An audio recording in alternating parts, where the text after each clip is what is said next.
All right.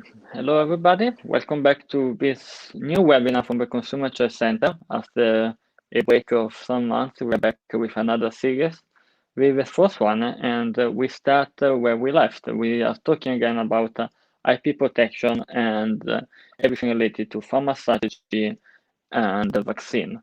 Today with us there is MEP Franc Bogovič, Slovenia MEP, Vice Chair for the EU Serbia delegation, and member of the REGI committee at the European Parliament. James Tumbridge, with IP lawyers as council of a city council of the City of London. Thank you very much for being with us. I will say that we start immediately without further notice. And I will start with Franc with a question for him.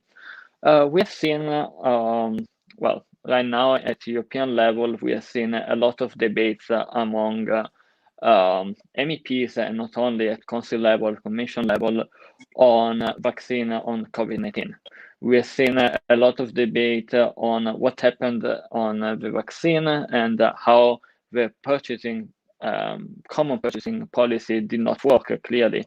We were talking where we were offline before this webinar that Italy is the nation that's vaccinated most right now, which is actually quite funny if we think that we have some giants like France or Germany being quite behind this.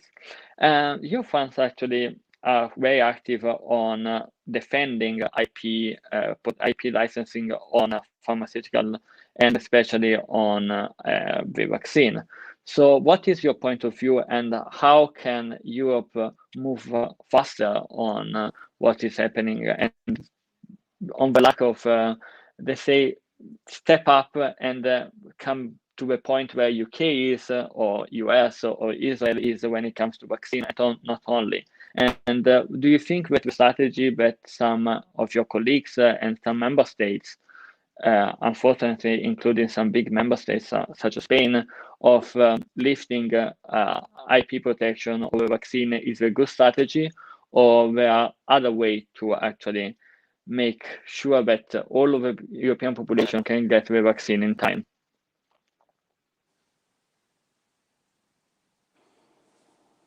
Good morning, and thanks for the invitation in this interesting webinar.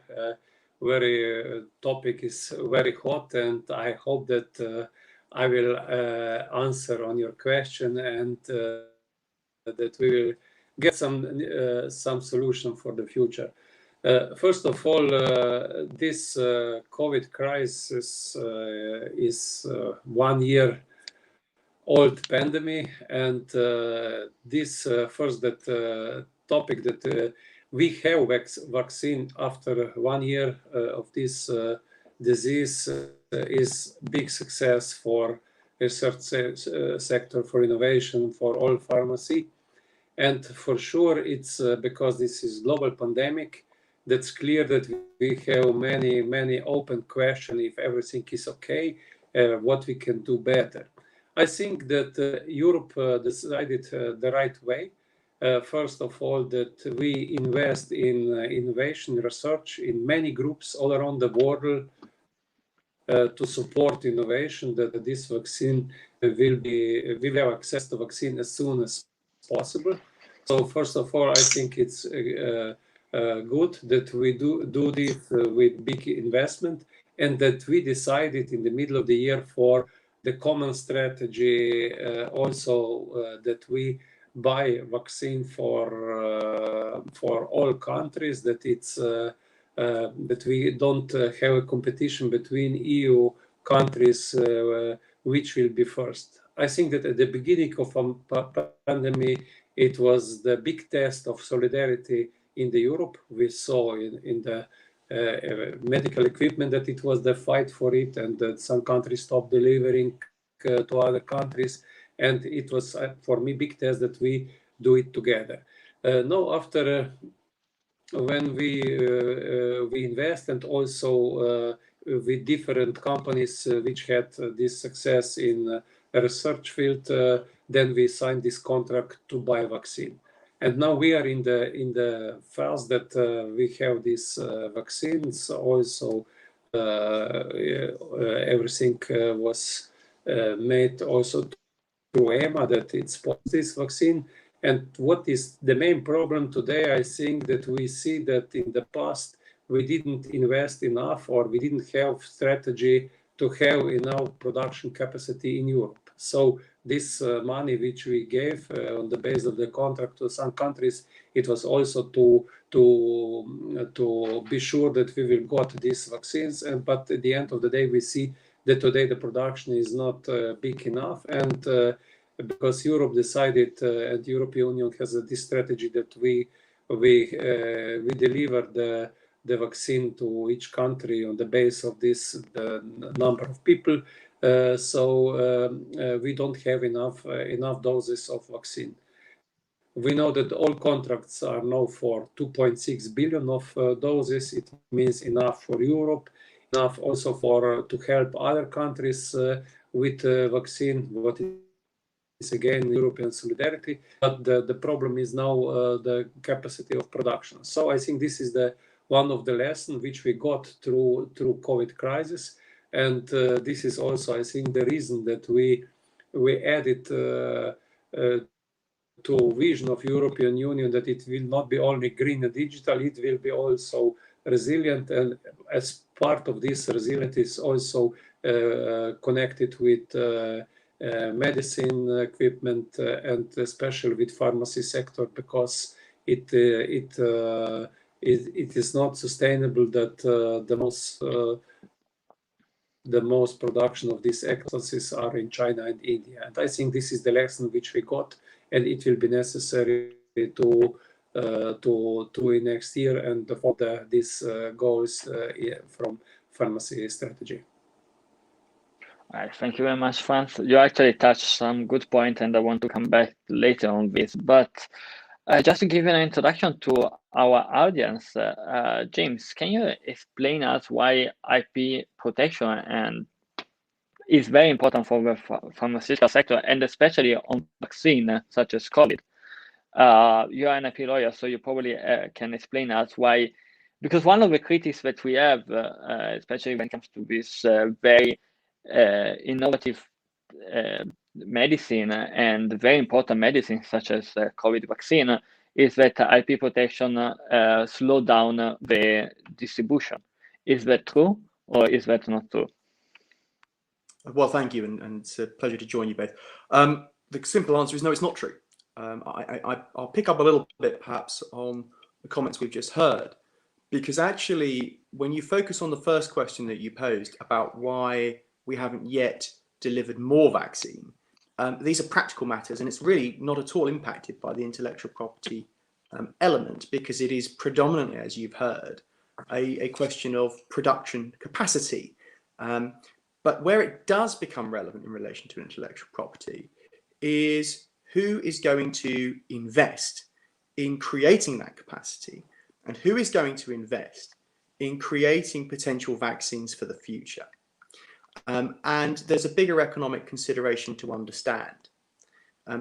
Very briefly, when one thinks about medical inventions and medicines, it's probably fairly straightforward for people to appreciate that some will have greater value than others because of the propensity of the disease that you're treating, because of the desire of society to treat that particular disease. And one of the problems with the kind of virus that we're talking about here is this is rather rare. The last time we had anything approaching this was the Spanish flu at the end of the First World War. The world is absolutely full of these viruses, and we've had MERS and SARS, and we had swine flu in the last 20 years. But invariably, they don't actually impact a large enough part of the population that countries within their approach to healthcare put in huge resource in relation to vaccination. You know, it's only, if you think about it historically, particularly large and virulent scenarios such as smallpox, tuberculosis, where the vaccine focus was really, really large because there was enough impact on the population at large that societies wanted to tackle them. And so the reason why the intellectual property system actually serves society quite well is that there are still researchers academic institutions and commercial entities that are willing to put time and effort into the monitoring and developing of vaccines. The reason that we have achieved a vaccine within 12 months on COVID-19 is actually because what they're doing is they're building on the work on earlier COVID variations. Forgive me, I should have checked the numbers, but both SARS and MERS, which is the Middle Eastern respiratory syndrome, is another variant on a COVID, and it has a different COVID number. And they're all variations. These viruses mutate and vary all the time. And because of the understanding that was built up by researchers of those and creating vaccines in relation to those, they were able to move forward very much faster in developing a solution to COVID-19. And we've seen a number of them, and there are still some to come from various research institutions. And what the intellectual property system effectively does is that those entities are willing to take commercial risk and expend millions and billions of dollars, euros, and pounds year in, year out, the vast majority of which never translates to a viable medicine product that is then saleable to the community at large. And so what we're really doing is, in some ways, it's a little bit of a social model, in the same sense that you collect tax from everybody and then you spend it on what's needed for society. And that might be the police service, it might be the medical service. What these companies are doing is that they're taking the profits that they can make at large over a 20-year cycle on a range of medical solutions. And it's funding the research on a much broader basis. And if politicians or society want to start suggesting that intellectual property is the problem, they've got to realize that they will completely pull apart that investment regime. And if private sectors aren't going to be doing it, then the public sector will either face the fact that there's no one ready to react if we have one of these crises again, or the public sector will have to take taxation money and spend it in a way that, generally speaking, society doesn't want to do, because it's prudent and proper for elected people to say, if I'm taking your tax money, I want a reasonable prospect of success. But in medical research, the prospect of success is often very low. And that's why I think the system that we've got is quite good. And I just want to finish on one final point. One of my biggest concerns with these conversations is that, and I quite understand this, I'm an elected politician myself, we're often called upon to comment on things that you're not an expert in. But really, this is something where they need to pause, stop, and understand what they're talking about. There is a public policy balance here. The system simplistically says, you come up with something, you tell us exactly how to make it, we'll give you a period of time of exclusivity, which, whilst could be up to 20 years, in medical products is often much, much less because of the regulatory approval process.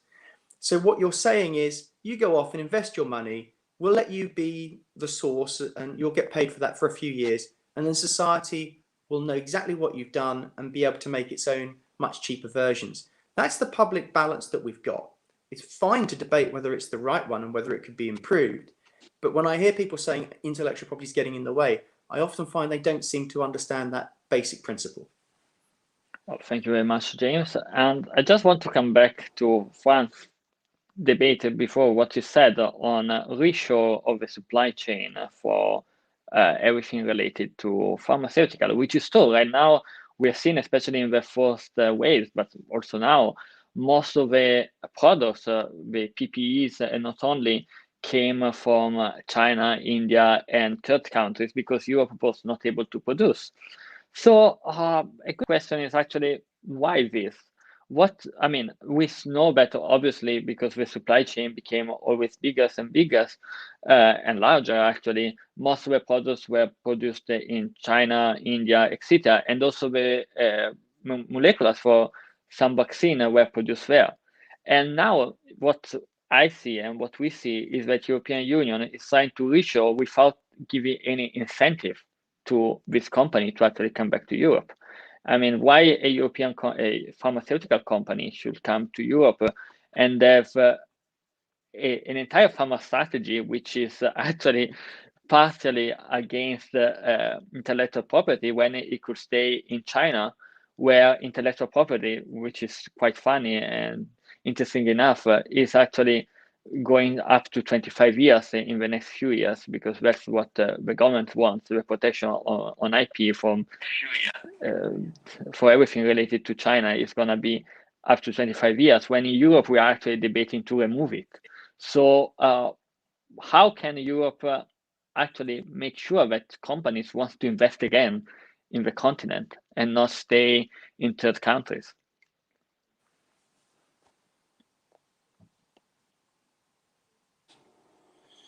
Yeah, this is a great question, and this is not connected only with pharmacy. I think we also in many other industry similar questions that in past we invest a lot in these countries because of costs of workers and other things, and now the production capacity in Europe in many things are limited. And as I said, and it's one story from my previous work when I was mayor in Slovenia, in my city. The one director of Slovenian pharmaceutical company arrived in the year 2011, and they asked for the place that they built 2 units for production synthesis, that they have active closer to their company, because they recognized in the 2011 that it can be the problem. And now we saw in COVID crisis that as we saw it also inside European Union in agriculture, food sector, it's necessary to have a resilient chain, and these chains are usually shorter than in such industry like pharmacy. At the end of the day, I think that as the consequences of this pandemic will be that it will be necessary to have clear strategy for being more resilient continent in many things. And as you said, sometimes it's not so easy. I follow these things also in the phytopharmacy sector. In Europe, it's sometimes not easy to invest because of procedures, because of possibility to use of some pesticides in this sector.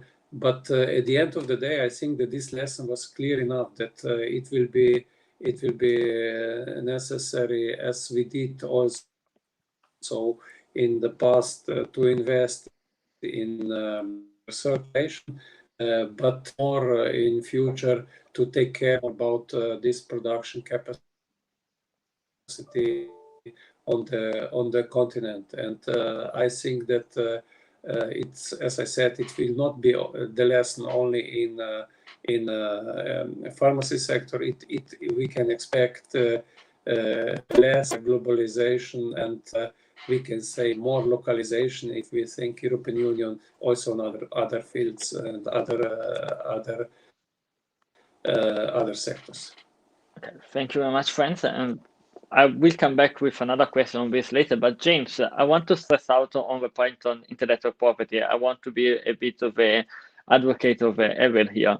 And one of the points that the voice against intellectual property on vaccine especially says that, okay, we can actually have vaccine for the Western countries. I mean, you are from one of the countries which is having one of the faster rollout on vaccine. But what about third countries? We are leaving the third countries and the developing world to Russia and China, who are distributing their vaccine, even if it's not on the same level of success as Pfizer or Moderna. They are vaccinating. They are using that vaccine because it's cheaper, because it's given for free, because it's given another way, and because they can reproduce it without have to pay a license because it can be produced in some other country because the state of China or Russia said it.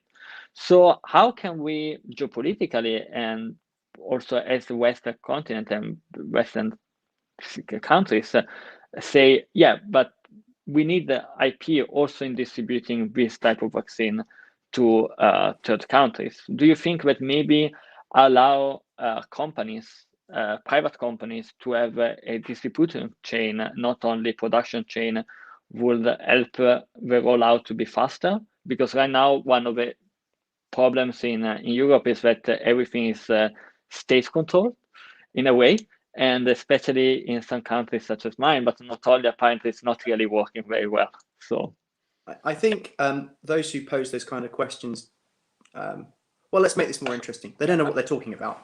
They've made a number of inaccurate assumptions about how the system actually works and what's causing the problems that they're concerned about. I'll try and cover each in turn. I may have to ask you to remind me, but I mean, let's take one of the issues about why the United Kingdom is ahead of parts of the European Union and well ahead of a country like Canada. That comes down to contractual negotiation by the government and those that were making the arrangements for the source of supply. There was a lot of news coverage about the European Union's dissatisfaction with the supply from AstraZeneca. In the end, there was actually a disclosure of some key parts of the contractual terms. The British legal team actually ensured that there was a specific obligation on the nature and amount of supply from AstraZeneca, and the European Union didn't. That's straightforward contractual terminology. It's got nothing to do with the intellectual property system and everything to do with the procurement team of the relevant government. Canada is another very interesting example because Canada actually has a fantastic domestic pharmaceutical production arrangement, although it predominantly does generic work. And actually there's an interesting tension between Canada and the United States in relation to that, because Big Pharma do a great deal of litigation in Canada because of that tension. Now, Canada is well behind. Now, why is that? Well, again, it's a decision of the Canadian federal government not to do what the EU did, not to do what the British government did, not to do what the USA government did. They did not enter into early funding arrangements with potential supply. One of the things that the British government did, which I think is fairly unique, is that it let its chief scientific advisor create a group that was specifically and immediately empowered 12 months ago to go forth with a relatively open budget to the private sector, the public sector, our military and other organizations to plan for the rapid rollout and to invest and offer money to a number of different entities, all of whom had a potential vaccine solution. So the British effectively invested in a slightly wider range of potential vaccines than many other nations. They did it earlier, and they put the contractual language in there to say that if we give you this money up front so that you can develop that vaccine, you promise to deliver us X number of doses. Now, every other country of the world could do the same thing. And one should also then look at some of the other issues that you're raising. Countries do not have to do the same thing, and neither do companies. One company, Advi, which has an antiviral drug, Calectra, decided itself not to enforce any of its patent rights. So therefore, if you've got the capability in your domestic jurisdiction to produce that and you want to produce that, you can go ahead and do it. We've got a supply issue, a global supply issue, which has got nothing to do with the intellectual property regime per se either, although I'm going to make one point about that. There's a much bigger point, which I think our colleague has made clear. Why is it that India and China are, if you like, the factories of the world? It's a much bigger question than something specifically to do with intellectual property or vaccines, although there are decisions that Europe has been taking when my country is also part of the EU as part of these decisions, that has not necessarily contributed to manufacturing supply. So, for example, we may be seeing something new, the Unitary Patent Court, the Unified Patent System, which I was very involved in advising the British government about. It chose to adopt the Germanic model of bifurcation, where infringement and validity are looked at separately, meaning that it's much easier to get an injunction.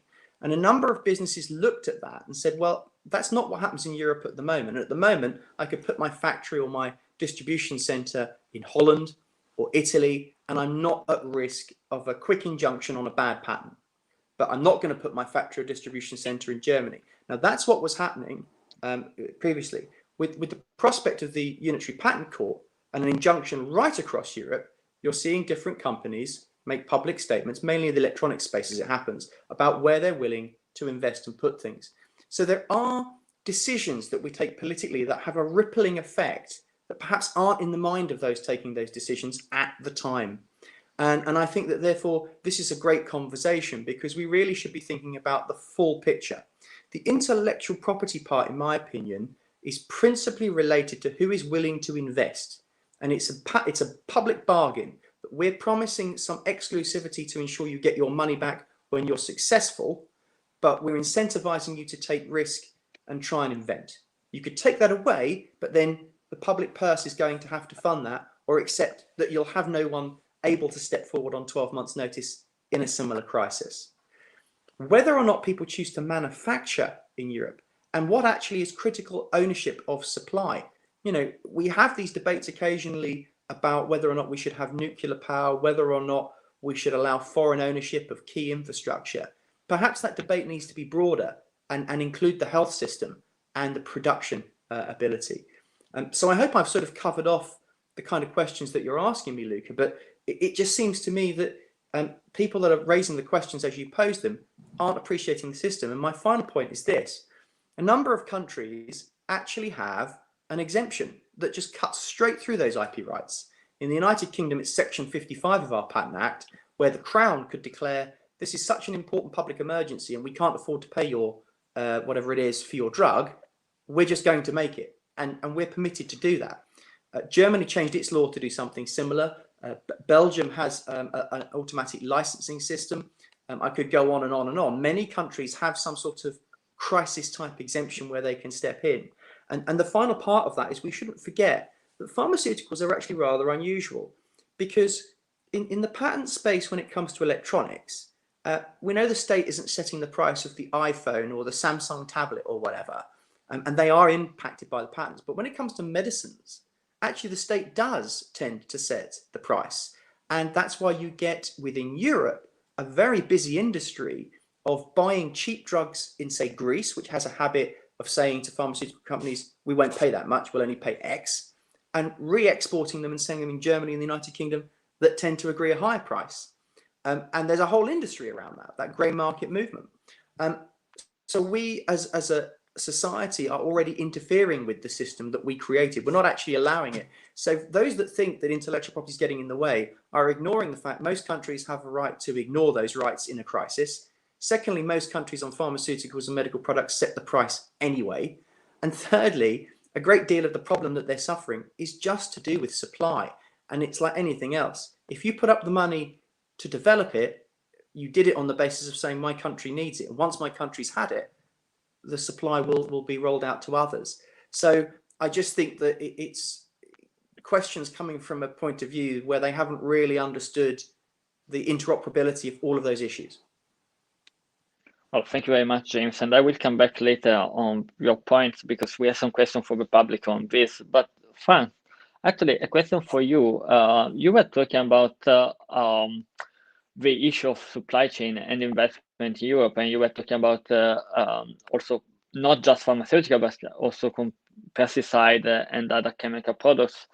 What do you think about the mutual recognitions of products that are done in Europe and exported after to United States, Canada, now UK as well the mutual recognition of what could be the EMA, FDA, and other medicine agency around the Western country? Obviously, I don't say a mutual recognition of all of the products. I would not be happy to have a mutual recognition immediately with China without being sure that we have actually a test on our own medical agency. But when it comes to, for example, vaccine, I don't see why don't have a mutual recognition of FDA, the British Medical Agency, the EMA, and be sure that actually there is also faster rollout, because obviously what now Johnson & Johnson has been approved in the United States,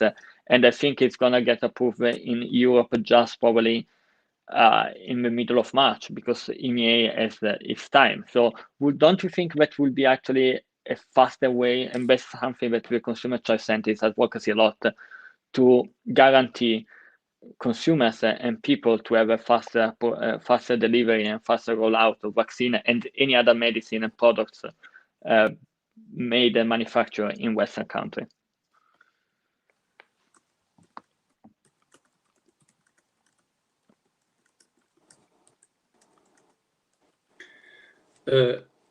First, it was not very good connection. The question is for me, Luca. Yeah, it's for you. Sorry. Shall I repeat? Hello.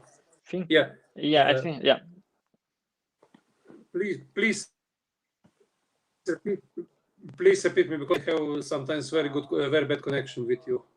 I suggest that you turn off your video, because you are behind. I mean, your audio is behind your video, so probably if you turn off the video, it's better connection. Let's try.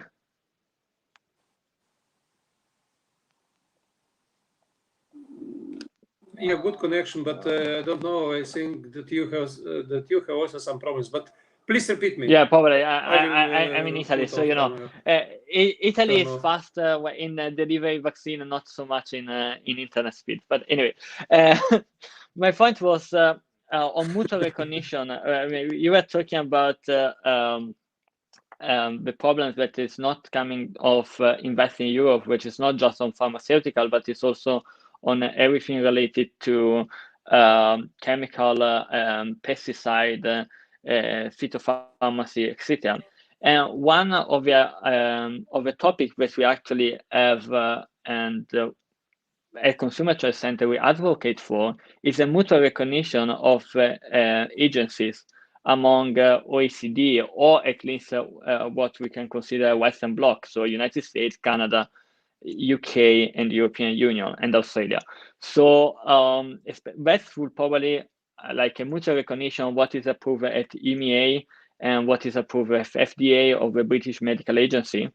And do you think that's something that can be done? Can the European Parliament have the power to actually push European Union to start this debate internationally? What is your stand on this? It could be a fast way to deliver products to consumers as well. Yes.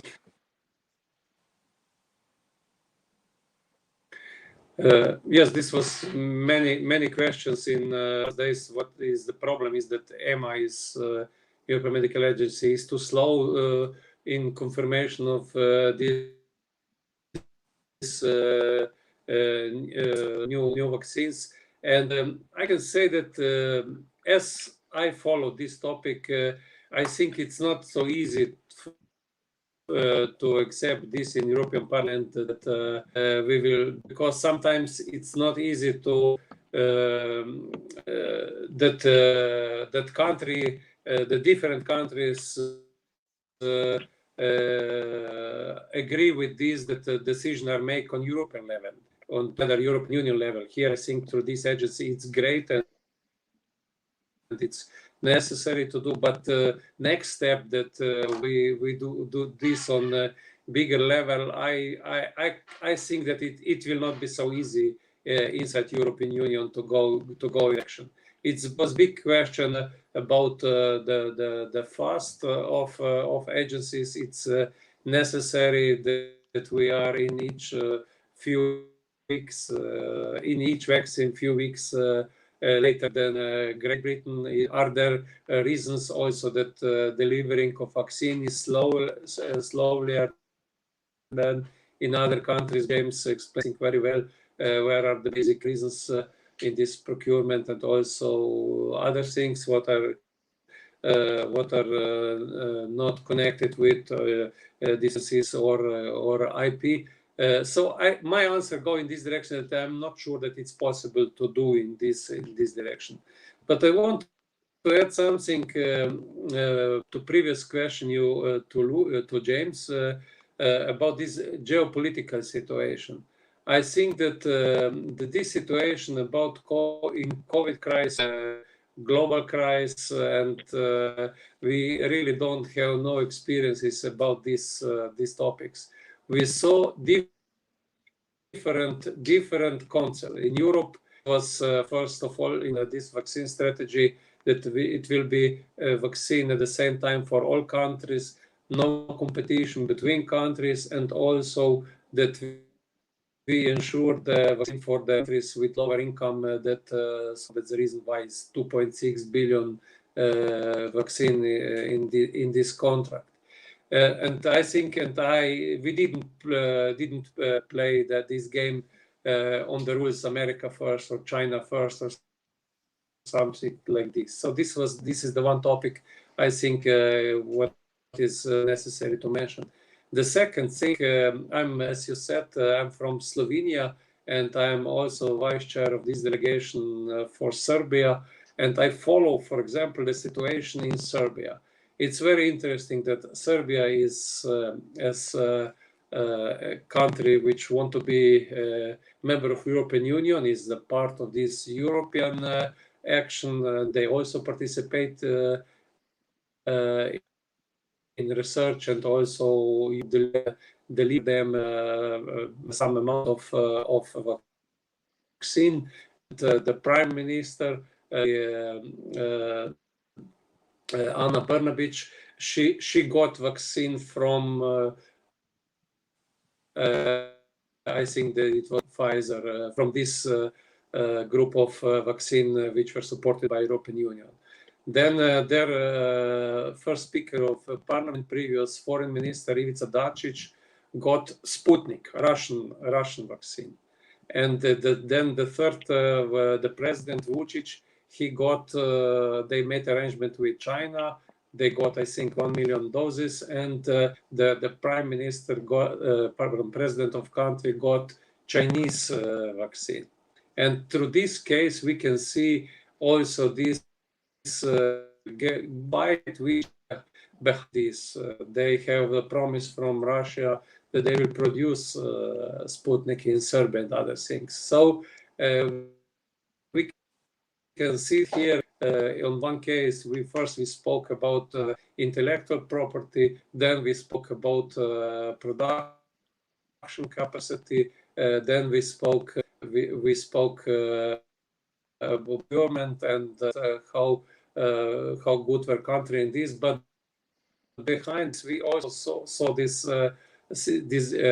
geopolitical fight. So it was similar with equipment. So we know that, for example, in Russia they don't have enough vaccine for them, but they make contracts with Serbia, with Hungary, and other countries. I think, and here as we follow this situation, and if with intellectual property, if we speak about I think France is off. Apparently, Belgian internet is even worse than the Italian one. Happens. It's Belgium after all.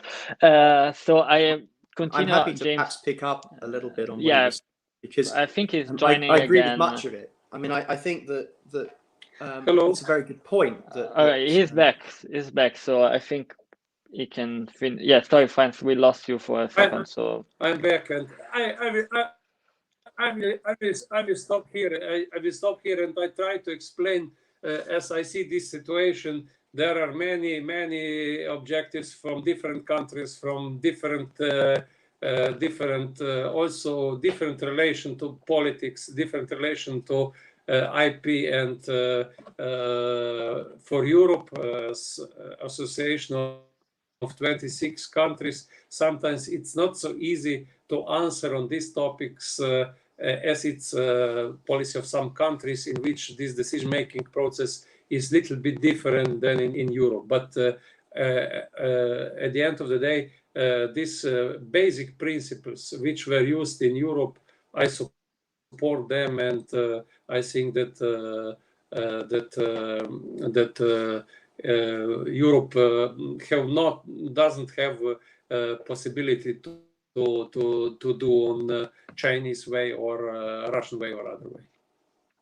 Okay, thank you, Franz. James, thank you. That was actually very interesting, Franz. And I have one question for the public for you later. But James, you were reacting to what Franz was saying. Yeah, I so mean, I agree with again much of what he's explaining, and I think for the European Union as an internal market with, generally speaking, free movement, free borders, although we're all suffering different forms of lockdown at the present time, it's a perfectly understandable decision that they wanted to act collectively. That makes sense. In the same way that we've got a slightly federalised system in my own country, that Scotland and Wales and England actually on health do work a little bit differently, but on the principal question of buying vaccines and accessing them, they did it collectively. It's perfectly understandable. It's the right way to go. I imagine that we could also probably agree that we as human beings would accept that actually everybody needs the vaccine right now, every country and every person in the world. But this is something that politicians have to deal with, hard decisions about what should be the prioritization, because there simply isn't the capacity to click the fingers and say, right, we want everybody to have a dose in the next week, do it. It's just not possible, which is why countries are having to prioritize. Obviously, I'm more aware of what my country's doing, that we started by age categorization. Because again, one of the things that's interesting about this pandemic in the way that the media has covered it, actually, the death rate is very, very low. It's 0.05%. 99 people out of 100 could have it and recover. We've never treated a disease like this in this way before, with these lockdowns and these restrictions. And that therefore, if you compare it to other diseases, different countries will prioritize different groups. And what we all need to do right now, what the political leaders, whether you're a European Union or a Slovenian or a Brit or anybody else, is to give back those freedoms to our people, to allow our people to get back to school, to get back out and earn a living. And I haven't heard any country say that they're not willing to share their supply, but it's a question, what's the tipping point? And each nation or each group of nations is having to assess at what point have they done enough for the people that they're directly responsible for to say we can share. And that is not an easy question to answer. And it would depend on your domestic situation and what you feel you're able to do. Well, thank you very much. And I have some questions actually from the public. I will ask our IT person if we can actually put them on the screen. Bill Wirtz actually asked, how do you see the call by Doctors Without Borders and others NGOs to weaken IP on vaccine and other medicine? I think he's talking not just about vaccine on COVID, but in general vaccine, for them to be considered as a public good. So what's your view on this? And well, do you think my view on that is that again, I think it's prefaced on a misunderstanding of the situation. There are a couple of key points to bear in mind.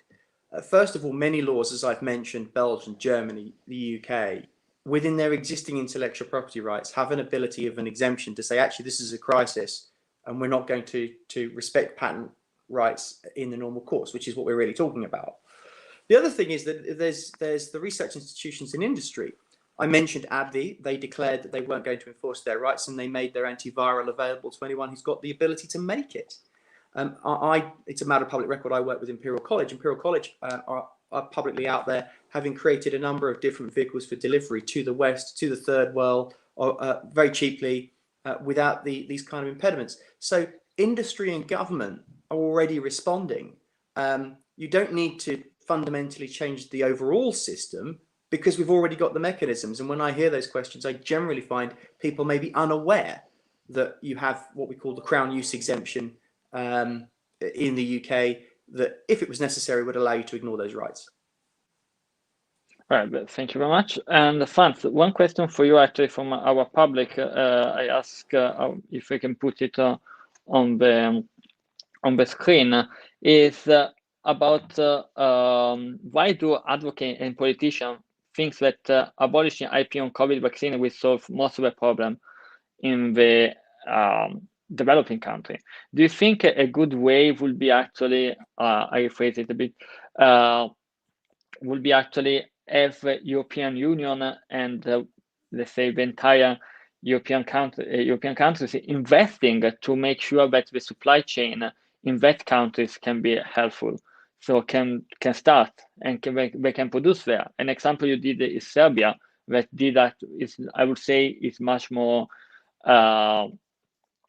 advanced than many other Baltic countries.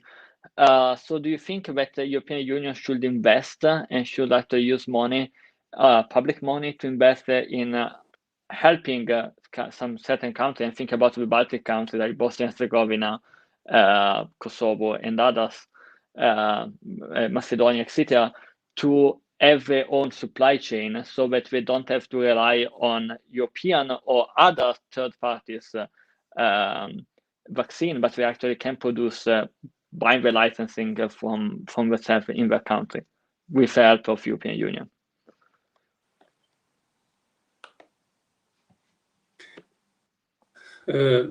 I think that this way which European Union decided to do to help with delivering vaccine to this country, to use public money to help them is the right way. Not that we weaken intellectual property rights, because all we speak that we want to come back to normal situation after COVID crisis, and I think, as James said, there are some rules you can avoid this, but at that moment we saw that it's necessary that we deliver as soon as possible enough doses of vaccine to all people, not only to Europeans and Brits, but also in other countries. And we can do, I think that we can do this through build more production capacity. And we decided, as we spoke, that we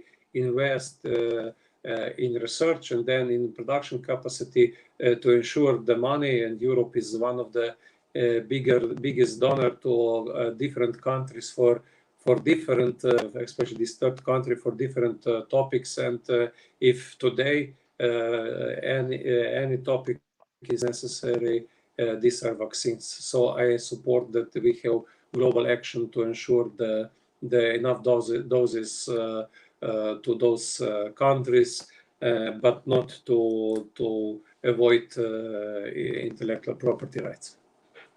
Okay, thank you. James, do you have any stand on these questions? And I will conclude with this. Do you think that investing public money on, I rephrase, so invest public money from Western countries to developing countries to allow them to have a supply chain for themselves would be actually helpful geopolitically and strategically? Or? Well, you know, depending on your political point of view, you could answer that in either direction. And I think actually that's the fundamental issue with the question that was posed, and it's so often posed. I hear it in my own country. We had it from those of a politically left-orientated viewpoint often think that big companies make too much money in a crisis. They criticize it and they say things like the intellectual property system is the problem. But they don't step back, as I was urging earlier, and say, well, what's the big picture in the long term for society? Because whilst you can look at this particular crisis in this particular moment and say that somebody somewhere is making money because they're supplying the vaccine or the PPE or whatever it is, but those same entities will have spent years investing and researching and preparing for a variety of things that never happened. And if society wants to do that, because you believe in the big state and you want a more socialistic model, then fine. But we typically in the liberal West have not gone down that path. And I think that that's what everyone needs to stop and remember, that this particular crisis is leading to a very helpful debate, a very good discussion. I think we've heard some really useful things today. But fundamentally, a knee-jerk reaction because of what's happening right at this second that can fundamentally undermine the system that ensures generally we are prepared is something that should not be done in haste. And I think that the real issue we have right now is purely supply. If you look at what's happened, there were 32 research groups globally that kicked in last March looking for a solution. 16 of them have come forward with something positive, and I think around 6 have been approved in various parts of the world to deliver a vaccine. That shows how effective the academic and private industries have been, sometimes with some governmental investment support, in delivering very, very quickly.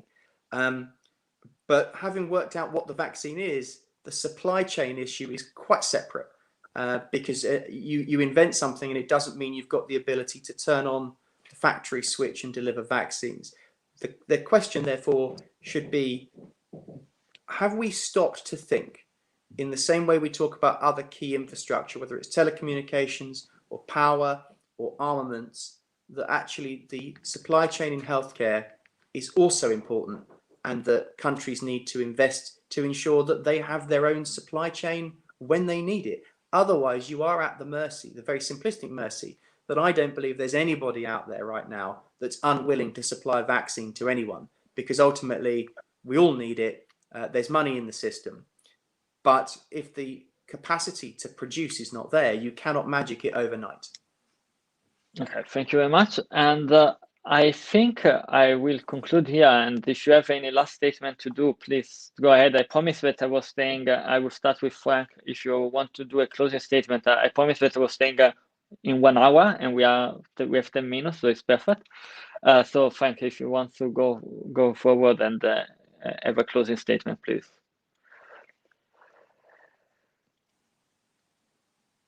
Yeah. First, thanks again for the possibility that we were together.